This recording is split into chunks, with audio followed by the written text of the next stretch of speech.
जय हिंद, जोहार झारखंड। मैं शमशाद आलम। आज जिस मुद्दे पे बात करने वाले हैं वो मुद्दा है आपका कि गिरिडीह लोकसभा क्षेत्र में जिसका कयास जो है कि कई दिनों से लगाया जा रहा था कि आजसू अपना जो है कि कैंडिडेट किसे घोषणा करेगी, तो आजसू ने अपना कैंडिडेट फिर से जो है कि सीपी चौधरी यानी कि चंद्र प्रकाश चौधरी को अपना कैंडिडेट घोषित कर दी है। दूसरा, अगर हम देखेंगे कि कल जेबी कैसे जो है कि हजारीबाग लोकसभा क्षेत्र के लिए संजय मेहता का नाम का घोषणा कर दी है, यानी कि ऑफिशियल अनाउंसमेंट हो चुका है जेबी केसेस के तरफ से संजय मेहता हजारीबाग लोकसभा से वो चुनाव लड़ेंगे। अब चलिए चलते हैं और सारी बात को समझते हैं कि हजारीबाग लोकसभा क्षेत्र का क्या पृष्ठभूमि कहता है, क्या समीकरण बैठेगा। हजारीबाग लोकसभा क्षेत्र में जेबी केसेस का कैंडिडेट संजय मेहता की क्या स्थिति रहेगी, जब से जो है कि बीजेपी को छोड़कर कांग्रेस में ज्वाइन हुए जेपी पटेल, और फिर जेपी पटेल को कांग्रेस ने जो है कि हजारीबाग लोकसभा क्षेत्र से अपना उम्मीदवार बनाया। तो भाई जेपी पटेल का क्या स्थिति रहेगा, और सबसे बड़ी बात है कि बीजेपी का मनीष जायसवाल यानी कि उनका क्या स्थिति बनता है। चलिए चलते और सारी बात को समझते हैं कि आखिर क्या स्थिति, किसका क्या समीकरण बैठता है। जब तक जो है कि जेपी पटेल बीजेपी में था, जेपी पटेल कांग्रेस में नहीं आया था, तो भाई मनीष जायसवाल क्लीन स्वीप कर रहा था, भाई उसे कोई टक्कर देने वाला नहीं था। लेकिन जैसे ही आने की जेपी पटेल बीजेपी को छोड़कर कांग्रेस की सदस्यता ली और फिर कांग्रेस ने उसे हजारीबाग लोकसभा क्षेत्र से अपना उम्मीदवार बनाया, भाई थोड़ा सा मुश्किल आ गया आने की मनीष जायसवाल के लिए। मनीष जायसवाल के लिए संसाधनों की कमी नहीं है, एक चुनाव लड़ने के लिए जो संसाधन चाहिए वो संसाधन परिपूर्ण है संसाधन से, लेकिन जो है कि उनके पास एक जो सबसे बड़ा कमी है वो ये है कि वो उनके ऊपर बाहरी का तमगा लगा हुआ है कि वो झारखंड के आने के खतियानधारी नहीं है, वो बाहर का रहने वाले। इसी में जो है कि जेपी पटेल जो है कि प्लस पॉइंट में जा सकते हैं, क्योंकि जेपी पटेल का जो है कि अगर पुरखों को देखें, अगर उनके पिता को देखें, तो वो झारखंड आंदोलनकारी के जो है कि आगे चलने वाले व्यक्ति थे, अग्रिम आने की लाइन के नेता थे, और वाकई में वो जो है कि एक बड़ा मजा हुआ इंसान थे। उसी का बेटा जेपी पटेल है। जेपी पटेल जो है कि एक बार जेएमएम से विधायक भी रहे, फिर जो है कि वो 2019 में जेएमएम को छोड़कर बीजेपी को मतलब बीजेपी ज्वाइन कर बीजेपी से फिर विधायक जेपी पटेल मांडू से जीते।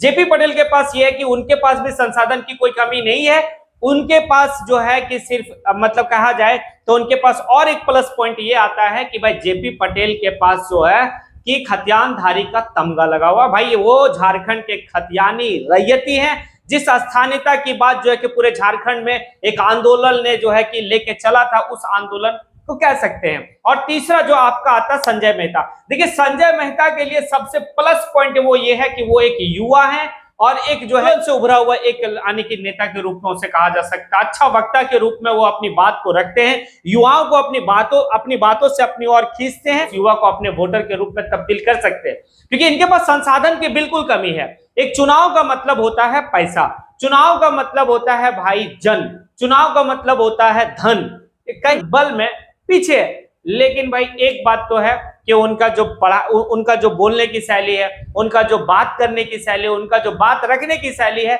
अगर ऐसे लोग सदन जाते हैं तो अपनी बात को बिल्कुल जो है बेबाक तरीके से वो रख सकते हैं। ये इनका प्लस पॉइंट है, और वो भी एक खतियानीधारी है झारखंड के, आने के मूलतः वो झारखंड के निवासी हैं। ये बात कहता है आने की जेबी केसेस का जो कैंडिडेट है संजय मेहता, उसके लिए।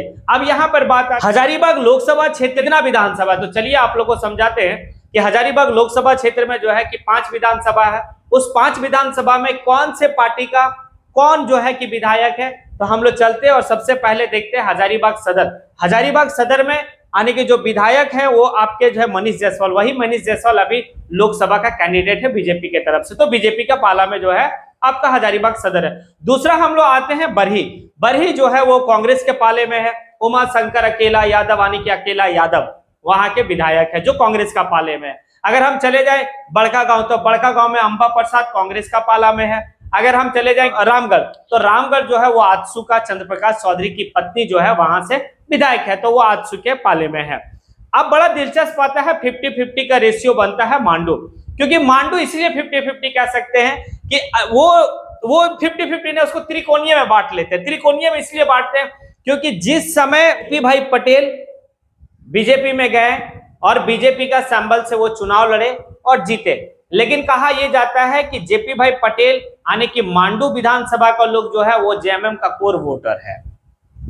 अब जो है कि जीते वो किस सैंबल से, बीजेपी का सैंबल से विधायक, अभी वो किसके सैंपल से जो है कि एमपी का चुनाव लड़ रहे हैं, तो भाई कांग्रेस का सैंपल से। कोर वोटर किसका है, तो कोर वोटर आपका जो है कि जेएमएम का, यानी कि तीनों को हम लोग बांट सकते हैं। तो चलिए, लेकिन यहाँ पर जेपी भाई पटेल प्लस में रह सकते हैं, ये आपका समीकरण कहता है। चलते हैं हम लोग गिरिडीह, क्योंकि गिरिडीह लोकसभा क्षेत्र से आजसू ने अपना कैंडिडेट जो है वो चंद्र प्रकाश चौधरी, वही सीपी चौधरी का जो है कि अगर कहा जाए तो वो संसाधन के रूप में सब चीज से परिपूर्ण है, लेकिन उनके पास जन समर्थन नहीं है। उनके पास लोग जो है कि नकार रहे, क्योंकि पिछले बार उन्होंने तो स्वर्गीय टाइगर जगन्नाथ महतो को मात दिए थे, 2.5 लाख वोट से हराए थे। उसके बावजूद जो है कि वो कभी भी गिरिडीह लोकसभा क्षेत्र में वो किसी को दर्शन नहीं दिए। काफी लोगों से जब बात किया गया तो बात ये पता चलता है कि हमने चंद्र प्रकाश चौधरी को अभी तक देखा नहीं है, उन्हें मैं टीवी में या फिर मोबाइल में देखा, लेकिन उसे नहीं देखा। इसी दरमियान में जयराम महतो जो है अपने आप को वहां का कैंडिडेट जो है कि कह रहे हैं, और संभवतः 1 से 2 दिन में जो है कि वो अपना घोषणा भी कर लेंगे। जयराम महतो एक एक दरवाजा और एक एक चौखट पे जा रहे हैं। इस चीज को देखते हुए पूरे झारखंड की निगाहें जो है कि गिरिडीह लोकसभा क्षेत्र पे है। गिरिडीह लोकसभा क्षेत्र की बात करें, जयराम की ना बात करें तो नहीं चल सकता, या फिर झारखंड की राजनीति की बात करें और जयराम की बात ना हो, ऐसा नहीं हो सकता।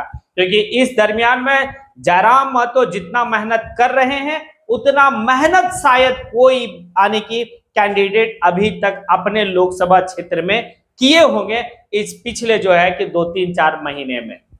इस एतबार से जयराम महतो मजबूत दिख रहे। इंडिया गठबंधन अभी तक अपना कैंडिडेट का घोषणा नहीं किया है, लेकिन संभवतः जिस बात को कहा जा रहा है कि रविंदर पांडे जो है कि जेएमएम के संपर्क में, लेकिन जेएमएम ने अपना मन जो है कि मथुरा प्रसाद महतो के ऊपर रखा है। मथुरा प्रसाद महतो वही मथुरा प्रसाद महतो जो मथुरा प्रसाद महतो यानी कि जेएमएम का एक रीढ़ का हड्डी कहा जाता है। वो शिबू सोरेन का टाइम का जो है कि जेएमएम का एक मतलब सदस्य के रूप में है। तो कहीं ना कहीं गिरिडीह लोकसभा क्षेत्र में मथुरा प्रसाद महतो जो है कि प्रबल दावेदार है इंडिया गठबंधन से लेकर। अब देखिए आगे क्या होता है, और आगे का अपडेट आप लोग के साथ और हम साझा करेंगे, क्योंकि अभी सबका मन में है कि जेबी कैसे धनबाद में अपना कैंडिडेट किसे देता है, भाई रांची में अपना कैंडिडेट किसे देता है। ये बड़ा दिलचस्प होगा। जैसे भी हमारे पास जो भी सूचना आएगा मैं आपके साथ साझा करूंगा। अगर आप मेरी बात से सहमत है तो फिर आप इस कमेंट बॉक्स में आके जरूर कमेंट करें। मैं इसी के साथ अपनी बात को यहीं पे समेटता हूं। जय हिंद।